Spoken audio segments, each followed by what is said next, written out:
જાંજરડા ગામે TP5નો વિવાદ વકર્યો અને ખેડૂતો હવે છે આકરા પાણીએ।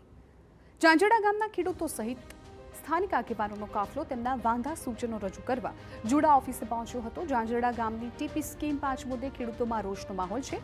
આરોપ છે કે 1976ના કાયદાનું ખોટું અર્થઘટન કરીને આ TP સ્કીમ બનાવવામાં આવી છે, જેમાં ખેડૂતોની 40% જમીન કપાતમાં જઈ રહી છે। આ જમીનનું ખેડૂતોને વળતર ચૂકવવામાં નહીં જ આવે, પણ સાથે જ 900 કરોડ રૂપિયાનો જંગી ડેવલપમેન્ટ ચાર્જ પણ ખેડૂતો પાસેથી વસૂલવાની તંત્રએ તૈયારી કરી છે।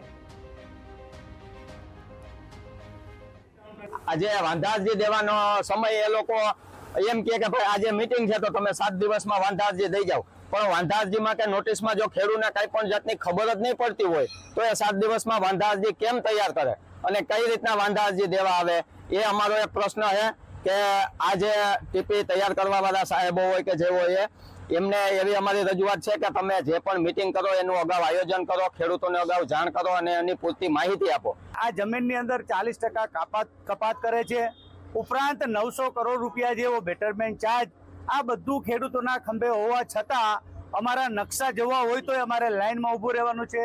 આ લોકોને ટીપી સ્કીમો બનાવતા 2 વર્ષ લાગે અને આ લોકો 2 કલાકની જાહેર મીટિંગ બોલાવી દિવાલો ઉપર નકશા ચોંટાડી અને ખેડૂતોને એમ કહે છે કે આ તમારી જમીનના નકશા બની ગયા છે તો તમે જોઈ લ્યો ને તમારા વાંધા વચકા હોય તો દિવસ 7માં રજૂ કરો।